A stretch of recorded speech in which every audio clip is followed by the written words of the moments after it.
As one of the most destructive forms of human behavior, war and its study lie at the heart of the discipline of international relations. It's not surprising, therefore, that much theoretical work has been done to explain the causes of war initiation. While it's interesting and important to know why wars break out in the first place, it's no less interesting and important to know why it often takes so much time and destruction before wars end. Consider this question as an example. Why did the First World War not end after the failure of the German offensive that intended to knock France out of the war in 1914? The answer to questions like this one is the central argument in the book War and Punishment by Professor Hein Goemans. The most common theories in war termination literature can be divided into two strands. The first argues that war ends when the loser recognizes his position and surrenders. The crucial assumption here is that war only has two outcomes, victory or defeat. At first, this argument seems plausible. It assumes that it takes only one side to start a war and only one side to end it. This view is still widely held in and outside of academia. The reason why this argument is flawed is because it also assumes that the winner does not raise his demands once he realizes his advantage. This theory of war termination describes only the extreme and relatively rare case of unconditional surrender in a total war. The negotiations at Brest-Litovsk during the First World War provide a classic example of the flaw in this argument. In February of 1918, Trotsky and other Bolshevik leaders thought that Russia could end the war on the Eastern Front simply by refusing to fight. The Germans, however, thought otherwise, and on the 16th announced they would continue the war. Facing little opposition, they advanced until February 23rd, when they issued a new ultimatum with harsher terms. Thus, the argument that the vanquished makes peace fails to answer why a winner would not raise his demands when he realizes his advantage. The second strand argues that war ends when the combatants agree to a settlement that both prefer over continued fighting. This argument is incomplete because it provides no mechanism that can enforce the terms of settlement and prevent a future war by the combatant who is more powerful or has more to gain in a settlement.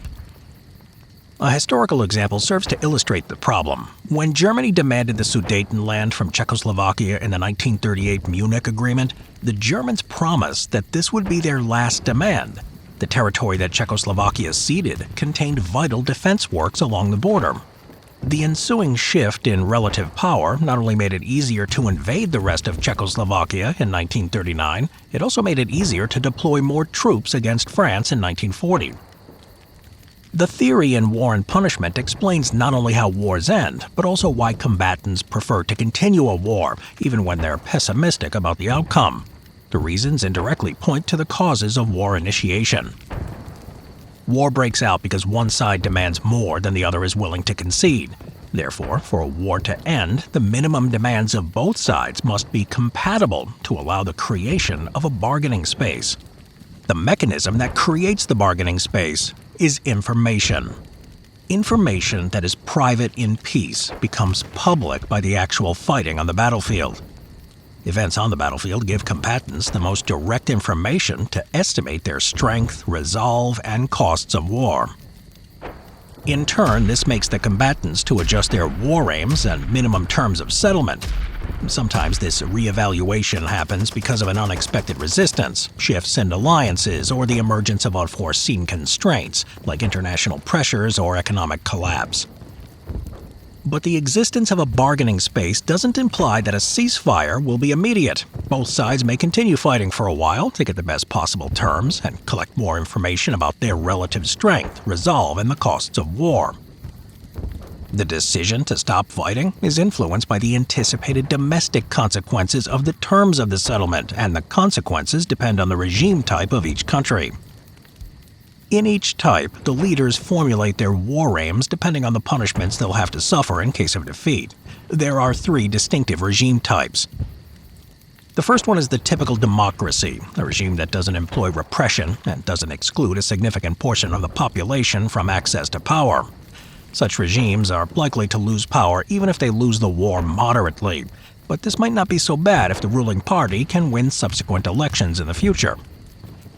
If they lose the war disastrously, however, the leaders are likely to suffer severe punishment, such as exile, imprisonment, or even death, and then mostly at the hands of the foreign enemy.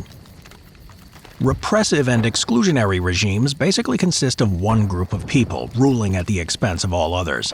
The ability to exclude the rest of the population clearly relies on the regime's ability to ruthlessly repress their opposition. These regimes thus correspond closely to what are commonly called dictatorships or totalitarian regimes.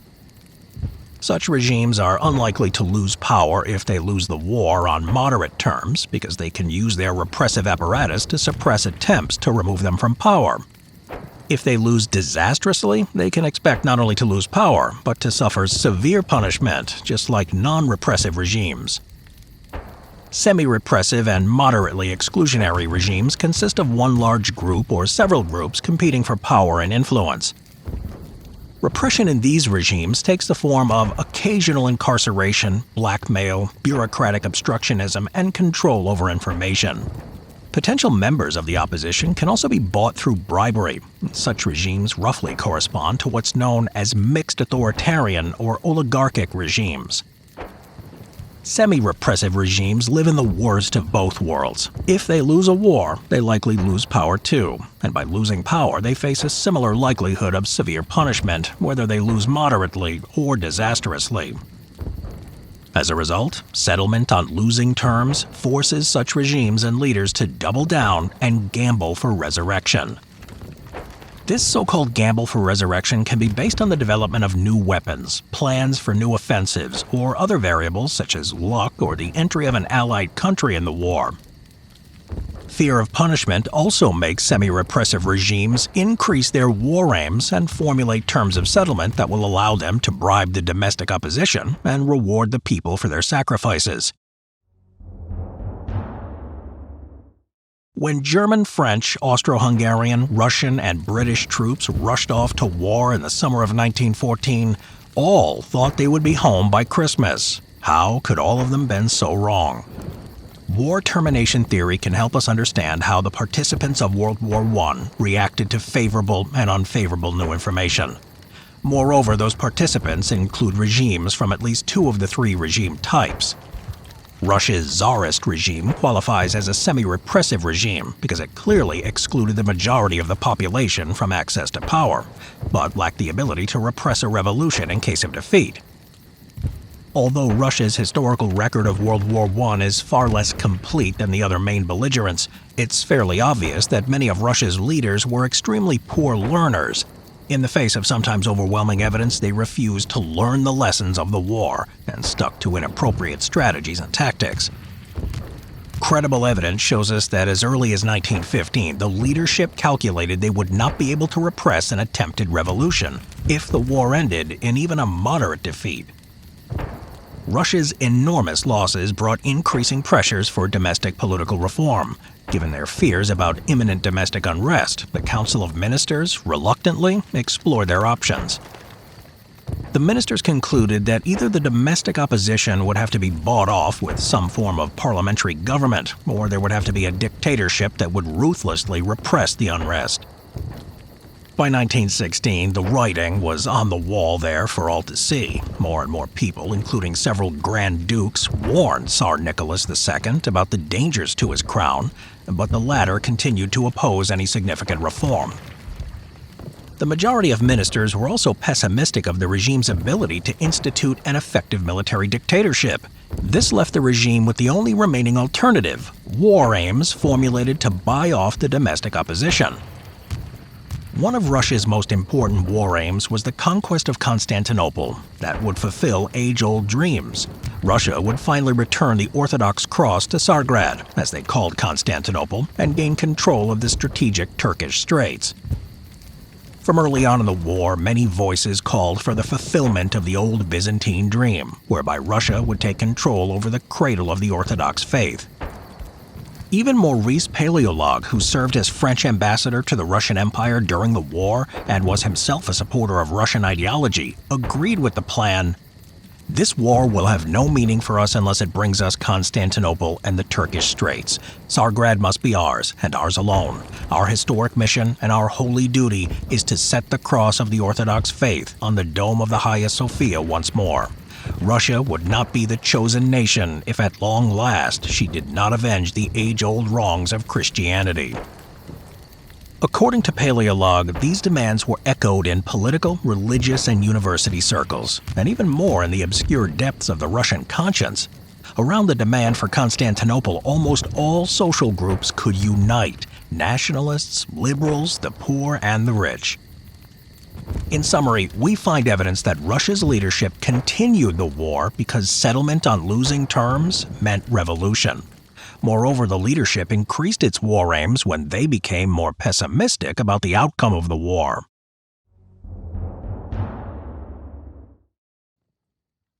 The Second World War is one of the rare cases of total war with the winning side accepting nothing less than the unconditional surrender of the enemy. But war termination theory can still help us understand why the war dragged on after key turning points in 1942 and 43. For example, why did Germany continue fighting after the Battle of Kursk? Germany's war aims in the summer of 1942 were the oil fields of Maikop, Grozny, and ultimately Baku. Despite suffering enormous losses after Kursk, Army Group South held Crimea and the Taman Peninsula right up until October of 1943. This gave the German leadership at least a slim hope to launch a third offensive to gain the resources in the Caucasus. 1944 was a more complicated year. The German leadership considered the Western Allies as the main threat and probably thought that Germany could defeat the Soviets even without the vital resources in the East. The July 20th plot failed to overthrow the regime and triggered a gamble for resurrection. In this case, the gamble was based on the development of V weapons and the desperate offensive through the Ardennes in December. Moreover, by the time the Ardennes offensive had failed, Germany was still fighting mostly on foreign land, so the situation didn't seem much worse than the one in 1917. Japan, on the other hand, surrendered only after the atomic bombings in Hiroshima and Nagasaki, and after the Soviet Union invaded Manchuria. These shocks compelled Japan's Emperor Hirohito to override the military leadership and accept surrender. In Japan's case, the key driver for war termination was not just the realization that Japan could no longer achieve its strategic goals, but also the sudden increase in the costs of war. Russia's full-scale invasion of Ukraine provides yet another example that is congruent with the theory in War and Punishment. While Ukraine has a non-repressive parliamentary system of government, Russia has a semi-repressive regime with groups of oligarchs competing for power. When Russia invaded Ukraine in 2022, it had 5 major aims. The first one was regime change. Toppling the Ukrainian government and replacing it with one friendly to Moscow would make it easier to achieve the other 4. To that end, the invasion plan included a swift attack against Kyiv, with elite paratroopers and mechanized infantry. What's interesting is that Russia's general staff ignored the fact that Ukraine's military was shaped by Russian doctrine during the Cold War. Ukrainian generals knew how Russian generals think because they were trained to think the same way. Yes! Yes, блядь! Два! Два! Два! Сбили, сука! As soon as Ukraine's top commanders saw attack helicopters approaching Hostomel airfield in Kyiv, they guessed exactly what the Russians were up to, because it was far from the first time they've used this tactic. And so, Russia was dealt its first reality check. The 3-day operation to capture Kyiv turned into the elimination of Russian airborne troops in less than 24 hours. After the retreat of the Russian army north of Kyiv, the Ukrainians uncovered the first evidence of atrocities committed in recently occupied territories, realizing what Russia would do to them under its rule. This stiffened Kyiv's resolve to not offer territorial concessions and to fight for every inch of the country. Ukraine's resolve grew even stronger when in the summer and fall of 2022, it launched counteroffensives that compelled the Russians to withdraw from the Kharkiv and Kherson regions. This success also strengthened international support for Ukraine, as foreign governments began to believe that Ukraine could effectively fight back.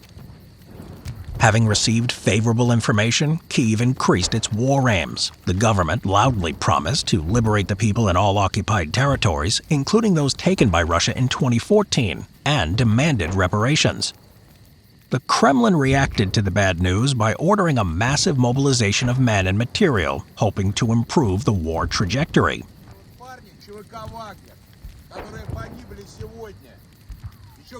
And it succeeded. In 2023, the Kremlin killed thousands of its own soldiers to take the city of Bakhmut, demonstrating its willingness to bear unimaginable costs. А теперь слушайте меня, сука, блядь. Это чьи-то, блядь, отцы и чьи-то сыновья. И те, которые не дают нам боеприпасы, сука, будут в аду жрать их потроха, блядь. The Kremlin also annexed every Ukrainian region, even partially under its control, demanded amnesty for any war crimes committed, and, to add insult to injury, made Ukrainian recognition of these annexations a precondition for any peace talks. A year of fighting, then, only drove the two sides further apart. The second year of the war answered one more important question. Were the Ukrainians capable of dislodging the Russians from heavily fortified positions? The answer, unfortunately, turned out to be no. Ukraine's 2023 counteroffensive largely failed to liberate more territory. This defeat convinced President Putin that Russia can continue gradual creeping advances indefinitely and outlast Western support to Ukraine. In 2024, both sides received more unfavorable information. In August, the Ukrainian army shocked Russia with a surprise attack in the Kursk region. Instead of fighting to conquer more land, Russian soldiers suddenly found themselves defending their own country. And in October, Russia's alliance with North Korea paid off, and now a third country was directly involved in the war. In response to their respective struggles, both countries continued to mobilize tens of thousands of soldiers each month and produce more weapons and ammunition. In doing so, each side presents the other with new information about its relative strength and resolve. Unfortunately, this war has not reached a stage where a negotiated termination is possible, even in principle, because the minimum demands on both sides are not compatible. The Ukrainians, for instance, can't simply give up millions of their citizens to Russian subjugation and allow atrocities to take place on an even greater scale while there is any hope of avoiding them. The Russians, on the other hand, are ideologically committed to subjugate Ukraine, and their leadership is unwilling to lower its extreme demands. Consider, for example, Russia's demand in August of 2025 that Ukraine is to surrender the strategically vital fortress belt in the Donetsk region, although the fall of Donetsk was neither imminent nor inevitable. Allowing Russia to occupy this defensive line would provide a springboard for a new offensive into nearby regions, while Ukraine would have to urgently build new fortifications on terrain that is less suitable for a strategic defense. History shows us that terms that leave one state considerably weaker make the stronger state exploit its advantage. No amount of creative diplomacy can alter these facts. Fighting on remains preferable for both countries, and unless there's a drastic change on the battlefield or in one of the state's governments, it's unlikely that the two sides will alter their requirements for a ceasefire anytime soon. Now I am become death, the destroyer of worlds. Пострел!